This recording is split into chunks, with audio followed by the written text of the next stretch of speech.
Ջրային համակարգերի շինարարություն եւ կառուցում մասնագիտությունից մինչեւ գեոտեխնիկա, գիտական գործունեություն եւ բիզնեսի հիմնադրում։ Մասնագիտական բազմաշերտ այս ուղին է անցել ազգությամբ եզդի գեոտեխնիկ, դասախոս եւ գիտնական Նամաթ Նամաթյանը։ Մեր կողքին հաղորդման շրջանակում զրուցել ենք նրա անցած ճանապարհի, գիտության եւ գործնական աշխատանքի համադրության մասին։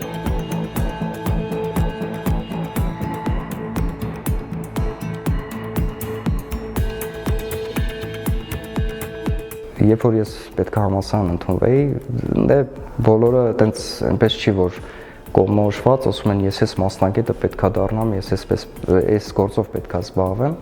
Ես այս ոլորտում հորեղբայր ունեի, ով Հայաստանում հայտնի ջրային համակարգերի նախագծող, շահագործող եւ կառուցող մասնագետներից մեկն էր։ Իր խորհրդով եմ ես ընդունվել համալսարան, հենց իր մասնագիտությամբ եւ իմ բախտը բերել է այդ առումով, որ ես ստացել եմ այս մասնագիտությունը։ Երբ որ մասնագիտությանը դեռևս ծանոթ ես, ուսանող ընդունվում ես այդ մասնագիտությամբ սկսում ես սովորել, ինչ որ մի հատ օտար ոլորտ է թվում, բայց ժամանակի ընթացքում երբ որ սովորում ես, արդեն դառնում է մի հատ հարազատ մասնագիտություն ու դա հղկվում է, երբ որ արդեն սկսում ես արտադրությունում ոլորտում աշխատել եւ տեսնել քո աշխատանքի արդյունքը, երբ որ տեսնում ես օրինակ շենք կամ ինչ-որ մի որոշակի տեղամասում քո կատարած աշխատանքի արդյունքը, արդեն դա ամենամեծ ստիմուլն է, այսպես ասած, որ տվյալ մասնագիտության մեջ կայանաս ու դառնաս լավ մասնագետ ու ձգտես նոր գիտելիքներ սովորես տվյալ մասնագիտության վերաբերյալ։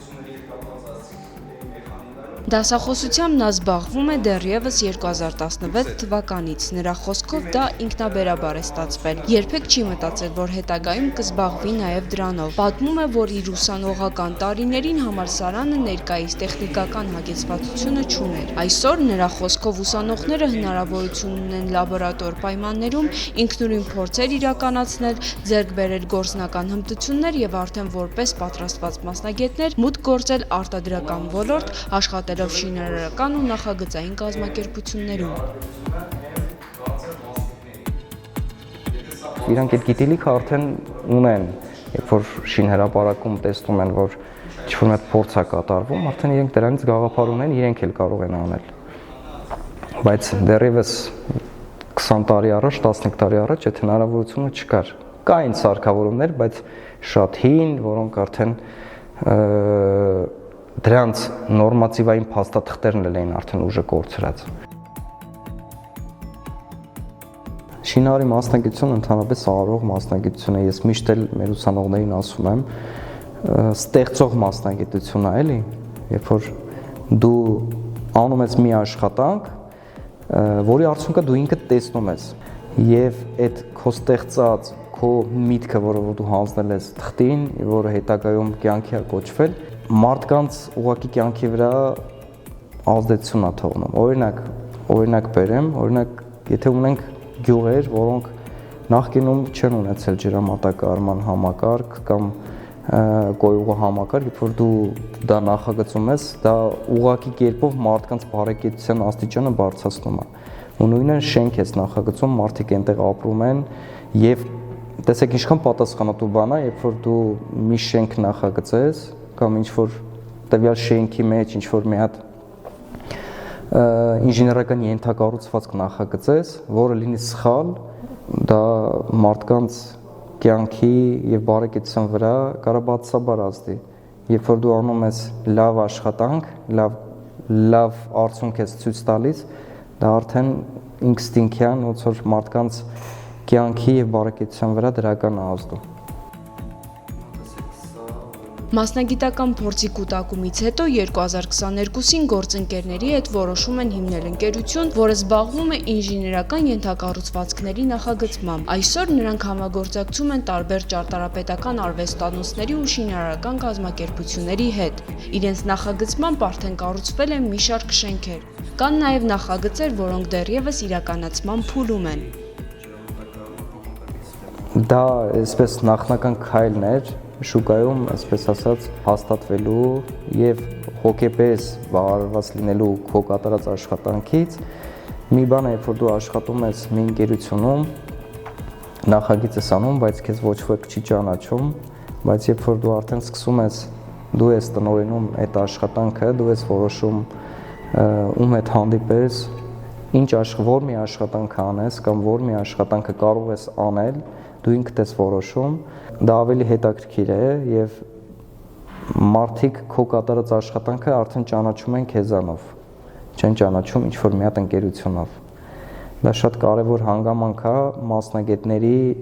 զարգացման համար, երբ որ մասնագետը արդեն անկախություն է ձեռք բերում, այսպես ասած, եւ շուկայում տվյալ մասնագետին ճանաչում են որպես անկախ մի մասնագետ, կայացած մասնագետ, դա շատ կարևոր հանգամանք է։ Ներկայումս համագործակցում ենք իտալական ընկերությունների հետ, որոնք Հայաստանում իրականացում են որոշակի շենքերի նախագծային աշխատանքներ, մենք իրենց կատարում ենք իրենց ոնց որ ինժեներական խորհրդատվություն ենք կատարում իրենց համար, քանի որ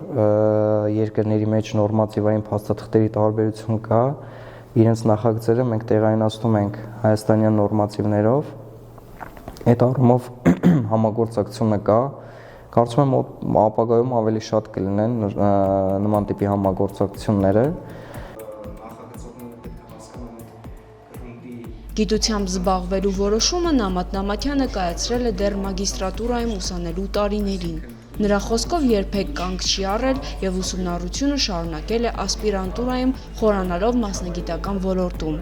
Նրա գիտական աշխատանքը վերաբերում է գրունտների ամրանավորմանը։ Թեման ձևավորվել է շինարարության ոլորտում առկա խնդիրների հիման վրա։ Հաճախ հանդիպում են թույլ գրունտներ, որոնց փոխարեն տեխնիկատնտեսական տեսանկյունից ավելի շահավետ է փորձել ամրացնել տեղում, քան տեղափոխել այլ վայրից այլ որակյալ գրունտներ։ Այս մոտեցումն էլ հիմք է դարձել փորձարկումներ իրականացնելու եւ գրունտների ամրանավորման մեթոդներ ուսումնասիրելու համար։ Ստացել ենք արդյունքներ, հետաքրքիր արդյունքներ, որոնց հիման վրա կազմվել են մի քանի գիտական հոդվածներ, որոնք հրատարակվել են տեղի եւ միջազգային պարբերականներում։ Մոտ ապագայում նորից սպասում են որոշակի հետաքրքիր գիտական ուսումնասիրություններ, երբ որ մտնում ես գիտության մեջ, արդեն դու չես ուզում դեղից դուրս գաս, որովհետեւ երբ որ դու մի չուսումնասիրված ուղղությամբ մտածում ես, երբ որ հասնում ես մի կետի, զգում ես, որ չէ, սրանից հետո էլի կետեր կան, որոնք պետք է նայես։ Դա ստիպում է, որ դու անդադ գիտությամբ զբաղվես։ Ուղղակի սկիզբն է շատ կարևոր մտնել գիտության մեջ, մնացածը ինքնաբերաբար ստացվում է ժամանակի ընթացքում։ Կարծում եմ բոլոր համալսարաններն էլ ունեն լավ բազա, լաբորատոր, թե մարդկային ռեսուրսների առումով ունենք լավ գիտակ պրոֆեսորներ, գիտությունների թեկնածուներ, դոցենտներ եւ այլն, ովքեր կարող են օգնել, ուղղորդել իրենց գիտական աշխատանքների մեջ, կարծում եմ դժվարություններ չկան, ուղղակի ցանկություն է պետք, այսքան բան։ Անդրադառնալով ազգային ինքնությանը նա նշում է, որ իր եւ ընտանիքի համար կարևոր տեղ ունեն եզդիական տոները եւ առանձնացնում է, որ սիրով է նշում բոլորն էլ։ Բոլոր այդերը ես շատ եմ սիրում, որտեվ դա այսպես միասնականության, երբ որ բոլորը միասնական, այսպես նշում են այդ տոնը, դա շատ սենց անբացատրելի մի մեծ ուրախություն է, երբ որ բոլորը ազգովի նշում են այդ տոները, դա շատ կարևոր է ազգային ինքնության պահպանման տեսանկյունից։ Մեր ազգը ժամանակի ընթացքում տարածքից տարածք տեղափոխվելով հասել է Հայաստան եւ ժամանակի ընթացքում կան որոշակի տոներ, ես նկատել եմ մեր մյուս եզդիական համայնքներում, մյուս երկրներում ապրող եզդիական համայնքների համեմատ որոշակի տոներ ոնց որ մոռացության են մատնվել Հայաստանի եզդիների մոտ, բայց ի ուրախություն մեծ դրանք նորից վերհիշվում են, թարմացվում են։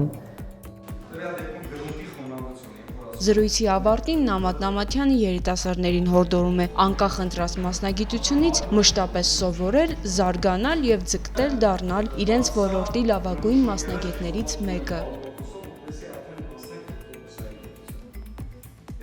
Ամենավատ բանը դա միջակությունն է։ Չփորձեն լինել միջակներ, կամ դառնում են լավը, կամ չեն դառնում։ Իմ մոտ այդ ես դրանով եմ միշտ առաջնորդվել, կամ լինում եմ լավ մասնագետ, կամ չեմ լինում մասնագետ։ Ու տեսեք, ամենակոչ կանեմ ճանապարհի կեսից հետ չկանգնել։ Շատ դեպքեր եմ ես տեսնում, երբ որ ուսանողները գալիս սովորում են ինչ-որ մի մասնագիտությամբ, բայց ժամանակի ընթացքում փոխում են իրենց մասնագիտությունը, մեկ այլ սֆերայով են զբաղվում։ Կոչ կանեմ, որ իրանք շարունակեն իրենց մասնագիտական գործունեությամբ, որովհետև ի սկզբանե դժվար է լինում բոլոր ոլորտներում էլ, բայց կամքի ուժ, ցանկություն, այդքան բան։ Բոլոր դժվարություններն էլ ժամանակի ընթացքում հաղթահարվում են։